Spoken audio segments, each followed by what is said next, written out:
शिवपुरी गांव में दीनानाथ नाम का एक पंडित अपनी पत्नी शकुंतला और 5 बेटियों के साथ रहता था। दीनानाथ गांव के ही मंदिर में पुजारी था। मंदिर की देखभाल और उसका रखरखाव सब दीनानाथ और उसका परिवार ही करता था। पुजारी होने के साथ साथ दीनानाथ अपने खेतों में खेतीबाड़ी का काम भी किया करता था। दीनानाथ और उसकी 5 बेटियां शिव जी की बहुत बड़ी भक्त थी। जैसे जैसे 5 जवान हो रही थी, दीनानाथ की चिंता भी बढ़ती जा रही थी। क्या हुआ जी, आप इतना परेशान क्यों दिखाई दे रहे हो?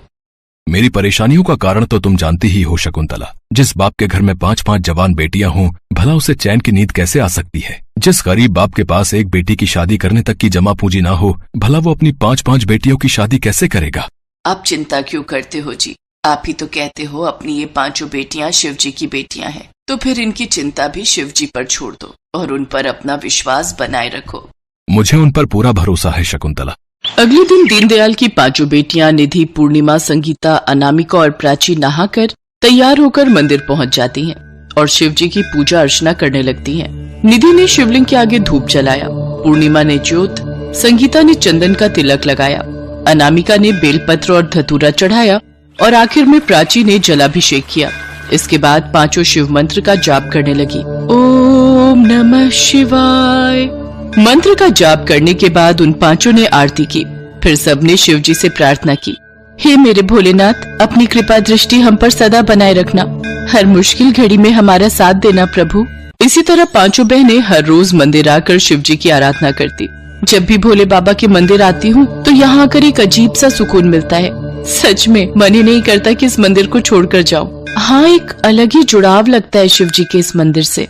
वो ये बातें कर ही रही होती है कि तभी वहाँ दीनानाथ और शकुंतला पहुँच जाते हैं।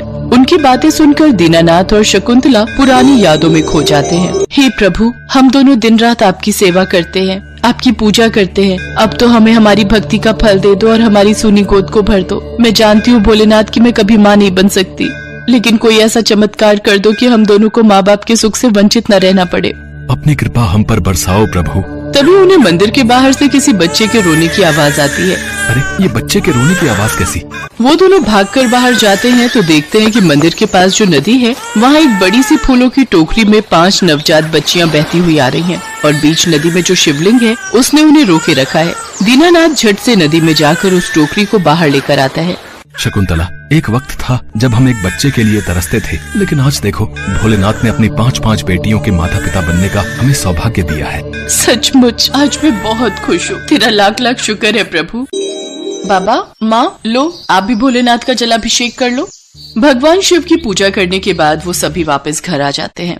दीनानाथ की 5 बेटियां बहुत ही सुंदर और गुणी थी। 5 ने अच्छे नंबरों से 12वीं पास कर ली। अब वो घर के कामों में तो अपनी माँ का हाथ बटाती थी, साथ ही खेत में जाकर अपने पिता की मदद भी किया करती थी। बाबा, हर बार की तरह इस बार भी अपने खेत में अच्छी खासी फसल होगी। होगी क्यों ना भला, मेरी बेटियों ने इतनी मेहनत जो की है, और तुम सबके हाथों में तो जादू है। जब से मेरे साथ खेतों में काम करना शुरू किया है, तब से खेत में फसल अच्छी खासी हो जाती है। जिससे सरपंच के दोनों लड़के अजय और विजय उनसे चिढ़ते थे। सरपंच अक्सर अपने नालायक बेटों को खरी खोटी सुनाया करता था। अरे नालायकों, पढ़ने में तुम दोनों नालायक ही थे, लेकिन कम से कम किसी काम में तो ढंग के बनो। एक काम करने भेजा था, वो भी ठीक से नहीं। अरे कुछ सीखो उस पुजारी की बेटियों से। मंदिर से लेकर खेती बाड़ी तक हर काम में साथ देती है अपने बापू का। अरे मैं तो कहता हूँ तुम जैसे नालायकों के पैदा होने से तो अच्छा होता मुझे भी बेटियां ही होती, कम से कम मेरी जमीन जायदाद तो संभालती। इतना कहकर सरपंच वहाँ से चला जाता है। तभी अजय गुस्से में विजय से कहता है, इन 5 बहनों ने तो हमारा जीना मुश्किल कर दिया है। पहले स्कूल में मास्टर जी के मुंह से इनकी तारीफें सुनते थे, फिर गांव वालों से, और अब अपने ही बापू से बातें सुननी पड़ रही हैं। सही कहा भाई, बचपन से लेकर आज तक बस हर जगह उन्हीं बहनों की तारीफें सुनते आ रहे हैं, लेकिन अब पानी सर से ऊपर आ चुका है। बिल्कुल सही कहा भाई, अब वक्त आ गया है उन्हें सबक सिखाने का। हमें कुछ ऐसा सोचना होगा जिससे सांप भी मर जाए और लाठी भी ना टूटे। ऐसे मेरे पास एक आइडिया है। बचपन से मन में भरा गुस्सा अब उबार बन के उबलने वाला था, इसलिए अपने प्लान को अंजाम देने के लिए वो अगले दिन लकड़ी के पुल तक पहुँचे। मंदिर तक जाने के लिए नदी पर बने लकड़ी के पुल को पार करके जाना पड़ता था। अजय और विजय ने उनके आने से पहले ही उस लकड़ी के पुल के जोड़ को किनारे से आधे से ज्यादा काट दिया, ताकि उस पर हल्का सा वजन पड़ने से ही वो पुल टूट जाए और वो 5 नदी में डूबकर मर जाएं। 5 बहनें मंदिर जाने के लिए घर से निकलती हैं। जल्दी चलो दीदी, आज हमें मंदिर जाने में देर हो गई। हाँ, मौसम भी खराब है, बारिश आने को है। वो पांचों बातें करते हुए लकड़ी के पुल पर चल पड़ती हैं, लेकिन पांचों का वजन जैसे ही उस पुल के किनारे पर पड़ता है वो टूट जाता है और सभी बहनें चिल्लाती हुई नदी में गिर जाती हैं। उधर देवलोक में बैठी माँ पार्वती भोलेनाथ से कहती हैं, भोलेनाथ, आप अपनी इन पांचों भक्तों, अपनी बेटियों को नहीं बचाएंगे? देवी, मैं अवश्य उनकी रक्षा करूंगा। जिन्हें मैंने नवजात अवस्था में नहीं डूबने दिया, उन्हें अब कैसे डूबने दे सकता हूँ? उनकी चीख पुकार सुनकर सभी गांव वाले भी वहां पहुंच गए और तभी भोलेनाथ भी वहां प्रकट हो गए और उस बहती हुई नदी के पानी को काफी कम कर देते हैं, जिससे वो सब डूबने से बच जाती हैं। अपने महादेव को अपने सामने पाकर वो सब ओम नमः शिवाय कहने लगती हैं। ओम नमः शिवाय, ओम नमः शिवाय। भोलेनाथ, आपके दर्शन पाकर तो हम धन्य हो गए।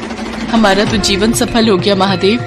बेटी, मैं भी तुम सबकी भक्ति से बहुत प्रसन्न हूँ। तुमने और तुम्हारे माता पिता ने सदैव सच्चे मन से मेरी भक्ति की है और आज समय आ गया है तुम्हें फल देने का। अब से तुम्हारे घर में कभी किसी चीज की कमी नहीं होगी। तुम्हें सारी सुख सुविधाएं प्राप्त होंगी। इसके बाद वो पांचों अपने माता पिता के साथ घर पहुंचती हैं, तो उनका घर एक बड़े से घर में बदल गया होता है और उसमें सुख सुविधा की हर चीज मौजूद होती है। उधर अजय और विजय को सभी गांव वाले मिलकर पुलिस के हवाले कर देते हैं। अब सभी गांव वाले भी उन पांचों बहनों को शिवजी की 5 बेटियों के नाम से पुकारने लगे।